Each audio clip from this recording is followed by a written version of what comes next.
Alright, in this video we are going to continue our discussion on nomenclature, or the naming of alkanes. And here we're going to get a little more complicated. We're looking at branched alkanes.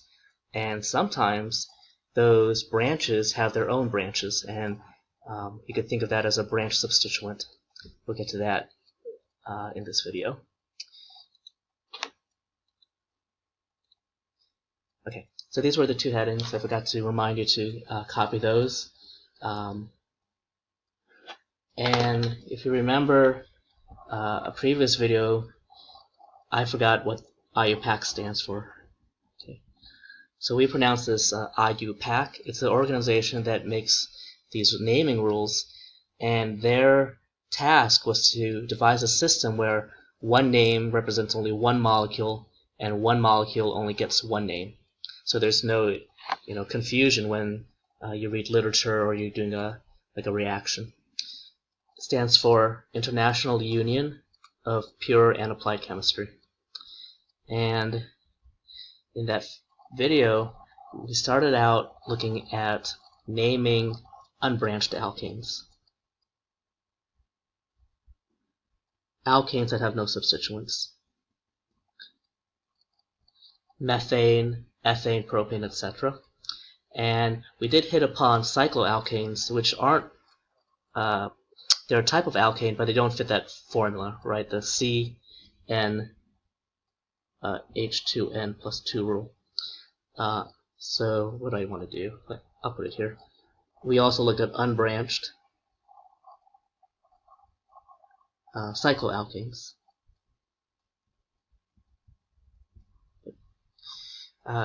Here, we're going to move on to Roman numeral 2, branched simple alkanes.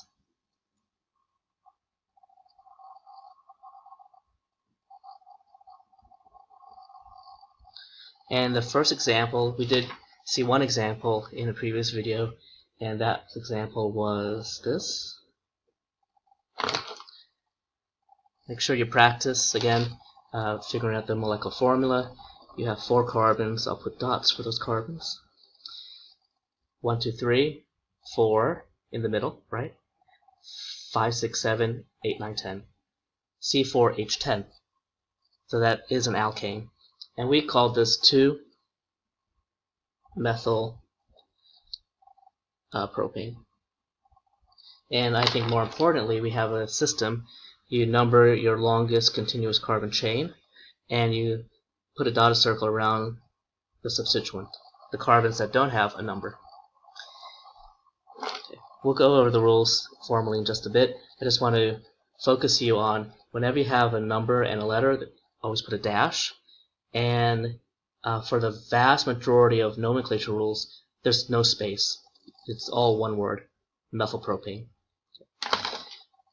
Now, if you look up this molecule, there'll be some sites that say, well, the correct IUPAC name is methylpropane with no number. And I tend to agree with that because the number is actually irrelevant, not irrelevant. It's not necessary because there's no such thing as one methylpropane, right? What potentially could be one methylpropane? You have propane, 3 carbons, and you put a methyl group on carbon number 1. Well, 1-methylpropane is actually just butane, right? So this is the wrong way to analyze this molecule, right? It's not a propane chain with a methyl group. It's butane. So because there's no ambiguity when you don't have a number, I like the rule where if you don't need a number, don't put a number. Okay. For the most part, whether you're taking the class with me or someone else, I believe that most people would accept that. Okay, and I would accept it also. It's just that this would be my preference. Let me go on and show you a more complex molecule, and we'll jot down some of the rules that should be used to name this. And I messed up already. Not a big deal. Oops. I don't want that many carbons there. Alright, So let's take a look at this molecule here. And there is a carbon. I'm going to put dots since I messed up this drawing. Let me just make sure it's unambiguous. Okay. The first rule, remember, was find the longest continuous carbon chain.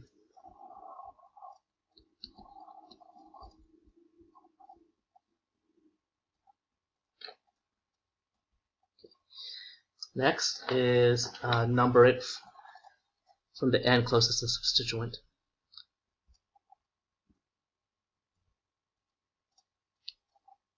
From the end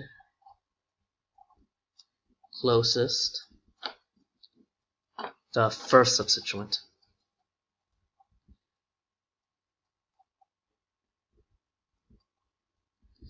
Because when you have a rope, right, you have two ends of the rope.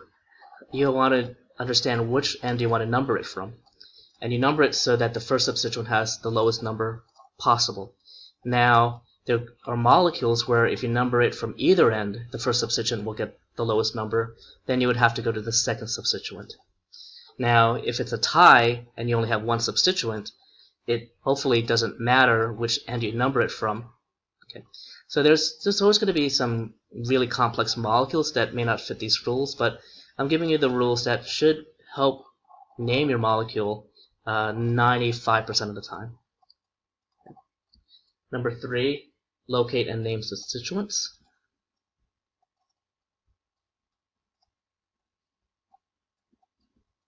Just like we did for 2-methylpropane, we located the methyl group on carbon number 2. 4, put it all together using alphabet. We're going to alphabetize our substituents. Now, our example that we're looking at here, there's only one substituent actually. We'll see some examples where we have more than one substituent. Forget how to spell alphabet. Alphabet. Okay. What is the longest continuous carbon chain? 1, 2, 3, 4, 5, 6. If you said this was a hexane molecule, that's actually incorrect because look how I could count it to get a longer chain. 1, 2, 3, 4, 5, 6, 7. So our longest carbon chain is a heptane. Now, if I number this 1 through 7, either way, I'm going to have a substituent right on this carbon. So I want to number it from the end closest to the first substituent, and we only have one substituent. 1, 2, 3, 4, 5, 6, 7. So that's carbon number 4 if I start from the left. If I start at the top, 1, 2, 3, 4, 5, 6, 7. So it doesn't matter which end I number it from. This substituent is smack dab in the middle. Let me number it from the left just because you read from left to right. Okay. Circle your substituent. Here, originally, our first molecule, we only had one carbon as a substituent. Here we have 2 carbons. That is one 2-carbon branch. So you circle both carbons, but you only circle it, obviously, with one circle. You don't circle each individual carbon, because now that is an ethyl group. ETHYL. Remember that we don't say ethane because the ANE is reserved for the parent. Right? This is the parent. Put this in green. And we have parents, and we have one parent, and we have maybe more than one substituent. This molecule is 4-ethyl heptane. No space. Okay. Now, if I had numbered this carbon number 1, like let's say a classmate said, well, I could number it from here and I still get substituent on carbon number 4. Do you realize that they would have the same name? 1, 2, 3, 4. 4-ethyl heptane. So it didn't matter which carbon on the parent chain you numbered first. Let's try another example. Let's try... Give me 1 second. Okay, let's I'm going to need a new page. It's going to be 6. No. The parent chain is going to have 6 carbons. Or we have to decide which is the parent actually. Let's put 6 carbons in a row here, like that. Okay. And I want a group here on the 3rd carbon from the left. And I want, oh, I see what I was doing. I want that group there. Okay. It's this molecule, except I put another group right here. Our longest carbon chain, continuous carbon chain, 1, 2, 3, 4, 5, 6, 7. 1, 2, 3, 4, 5, 6, 7. Not this one. 1, 2, 3, 4, 5, 6. So it's a 7 carbon chain. You notice that whether I start here or here, they merge at carbon number 3. So if I start from this end, it doesn't matter which carbon I use. What's more important is whether I start from one of these carbons on the left or this carbon on the top. If I start from the left, 1, 2, 3, I get a substituent on 3 and 4. 3 and 4. If I start up here, 1, 2, 3, 4, I get a substituent at 4 and 5. So what is my strategy? You can, when you're first practicing, you could draw your molecule a couple times and you could number it 2 or more different ways. So here I numbered it from the carbon on the far left. But I could also have a 7 carbon chain if I number it up here.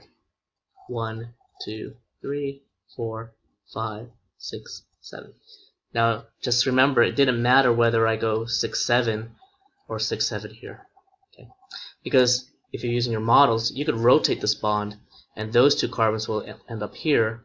These 2 carbons will end up here. It's the same. It will give you the same name. Okay? What's more important is I get a substituent for this type of numbering at 3 and 4. It doesn't matter what substituent you have. We have the first substituent at 3, the second at 4. Over here, I get a substituent at 4 and 5. The rule is you number it from the end closest to the first substituent. Right? Rule number 2.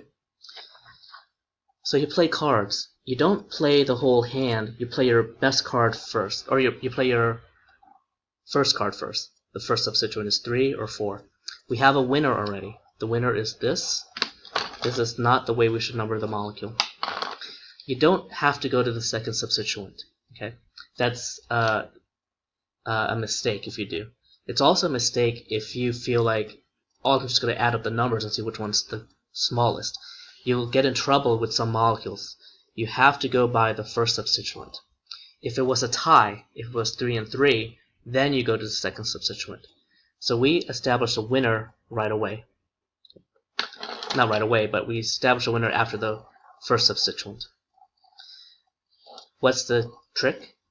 The next trick or tip? You circle your substituents. So here I have 2 ethyl groups.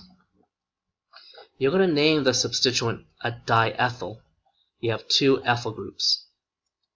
When you have the prefix di, you have to show both numbers, 3 and 4 in this case. Diethyl. Okay? And the chain is heptane. No space. Heptane. That's the proper name for that molecule. Okay. What was the trick here? The trick here is that you have 2 substituents now. This is our first example, I think, with 2 substituents. And you have to decide which end to number it from. You number it from the end closest to the first substituent. If there happens to be a tie, you go on to the second, and so forth. Okay. Let me show you where we might have, well, a tie. 1, 2, 3, 4, 5, 6, 7, 8, 9. 9 carbons. 1, 2, 3, 4, 5, 6, 7, 8, 9. I want a group here and here. Why am I pausing? So that's your molecule. If you need to catch up, pause your video and draw that. Our longest carbon chain is going to be 9. 1, 2, 3, 4, 5, 6, 7, 8, 9. Or I could count it downwards, 8, 9. Okay. Again, it didn't matter whether you go 8, 9 down here or 8, 9 up here.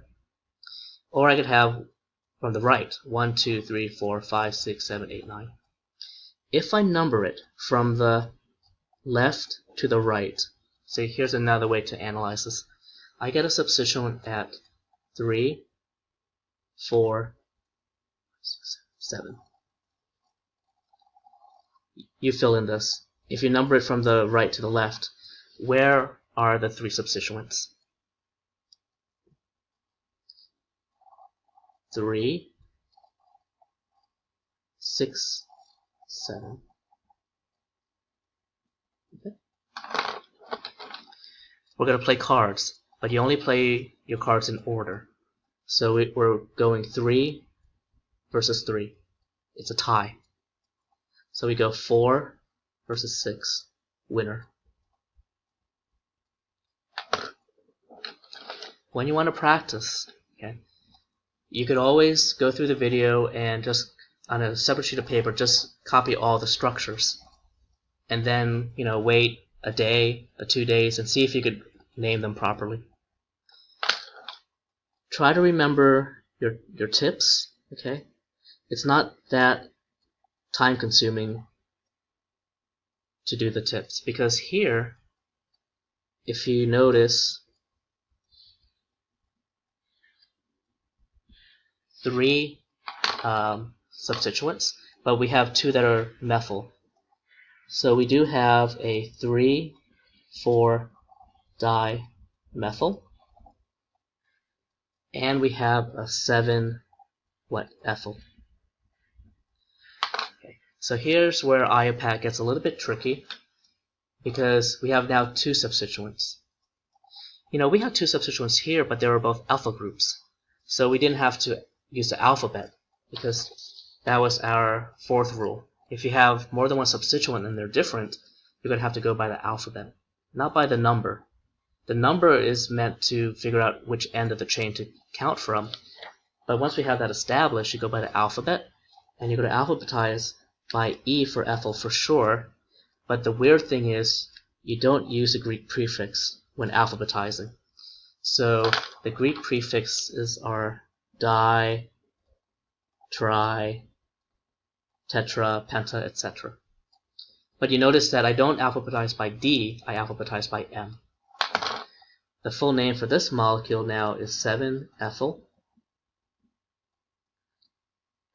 Between every letter and number is a dash. 3,4-dimethyl. There's no spacing, no spaces, no name. You want to have a good idea how your professor grades, because for a name, there's plenty of places to lose points. For me, I would make sure that obviously your parent is correct. No name. I want to make sure that you have 2 numbers if you refer to a dimethyl. I want to make sure that you alphabetize, or my class alphabetizes based on the proper letter, E and M. Okay? And obviously you want to number it correctly. So, for instance, if one of my students numbers it from this end, the wrong end, right? The wrong end, I would take off a point out of 3 points. Maybe a name is worth 3 points out of 100. Okay. All right. Moving on. So that's one kind of odd rule for IUPAC. You go by the M. You don't go by the Greek prefix. What's going on with my handwriting? Greek. Real quickly, let's do a couple of cycloalkanes. Okay. That one. Pause. Well, let me give you a couple, and then you could pause the video to catch up.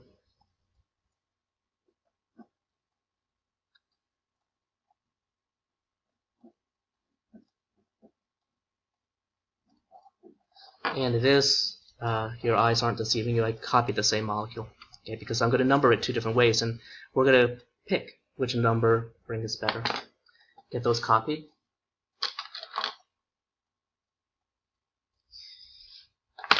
Let's do the first one. Here's the disclaimer. For my class,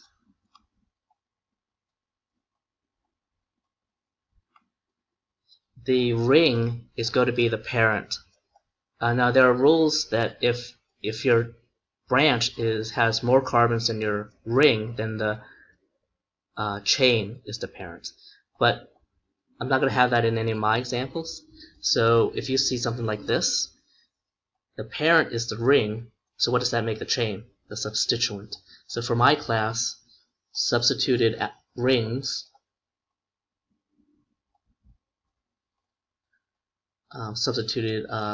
we'll call this rings. The ring is the parent.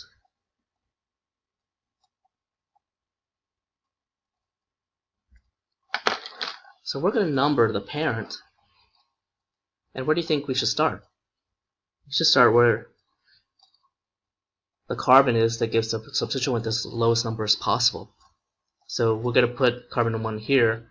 Your substituent, again, don't lose a carbon or accidentally circle a carbon that you don't want to circle. So you're going to bisect that bond, and we have 5 carbons. So this is a pentyl group, 5 carbons in a row. This ring, or this molecule, is not 1 pentyl cyclohexane. You don't need the 1, because if you only have 1 substituent, it's automatically on carbon number 1. So this one is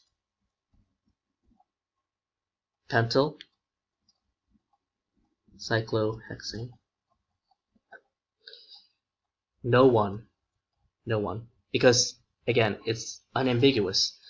If you have the name pentyl cyclohexane, then you would hopefully draw this. But what about this molecule here? How would I name this? Hopefully it's obvious that you should start number 1 at one of the substituents. Okay?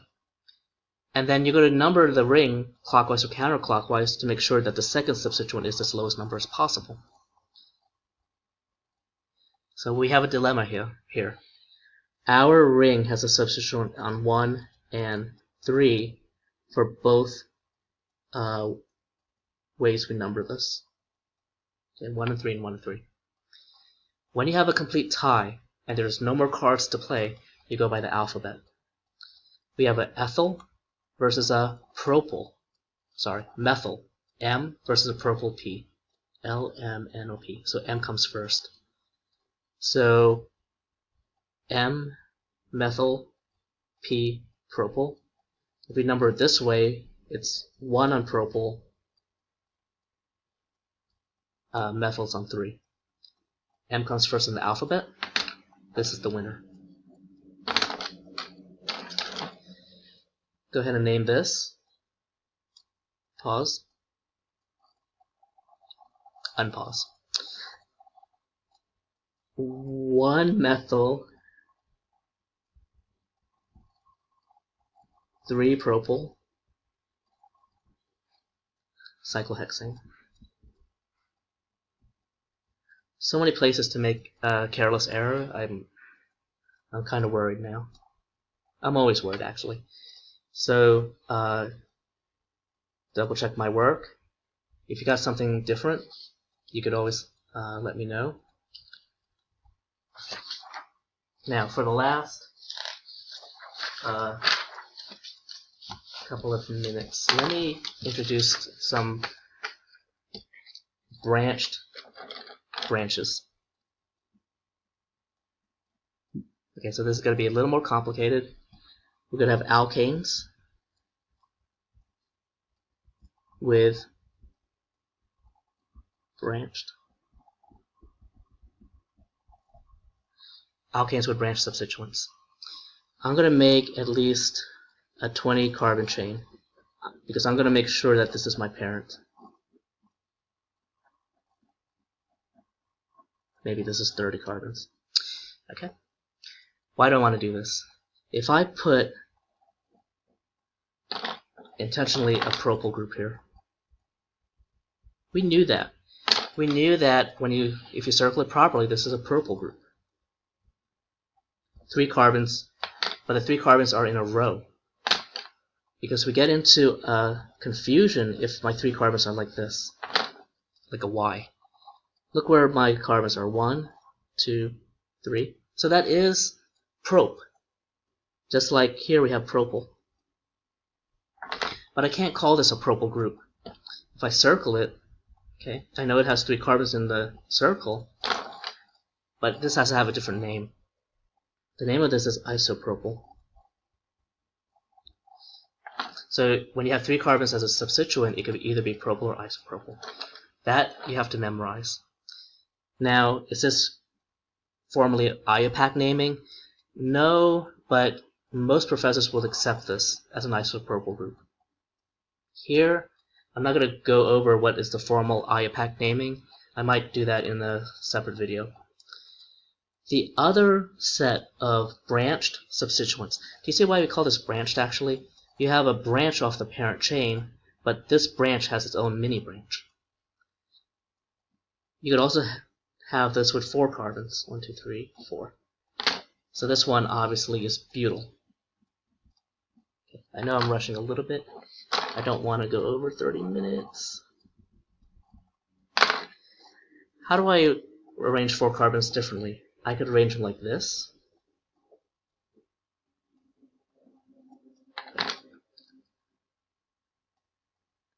I'm going to arrange them 3 different ways, and then you guys could copy.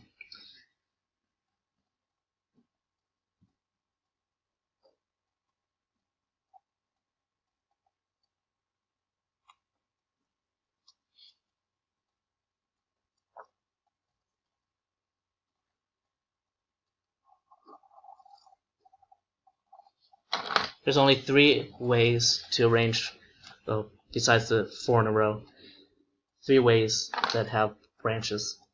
Okay. If you do your circling, you notice that they all have 4 carbons.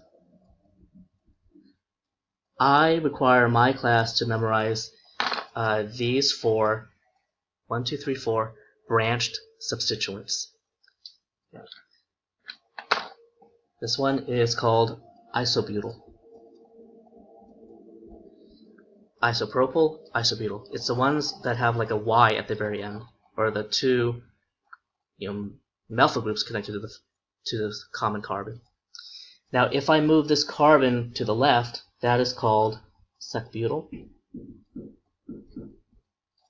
And then if I have this is called tertbutyl. I'm going to try to keep it all on one line. Okay. Don't worry right now why this is sec or this is tert. It stands for secondary and tertiary. Okay, so those are the 4. We could call these common names, but I would also accept these as official names. Now, the very last thing before we go is alphabetizing. Because we saw that with Greek, you don't consider the di-tritetra. So I'm going to underline all the letters that you should alphabetize when you have these types of groups. P for propyl, I for isopropyl, B for butyl, I for isobutyl. Okay, it's always the first letter. But when you have a prefix that's followed by a dash, you're going to ignore that prefix and you're going to go by the root, but. Okay, so I know it's a strange rule, but when you have substituents that, especially these 4, right, the iso, the secbutyl, the tertbutyl, just remember that if there's a hyphen after the prefix, you ignore that prefix and you go by the root. Okay. You'll have plenty of practice. You can go through the textbook, but I'll probably, for my class, I'll probably make up a worksheet looking at these more complicated naming rules.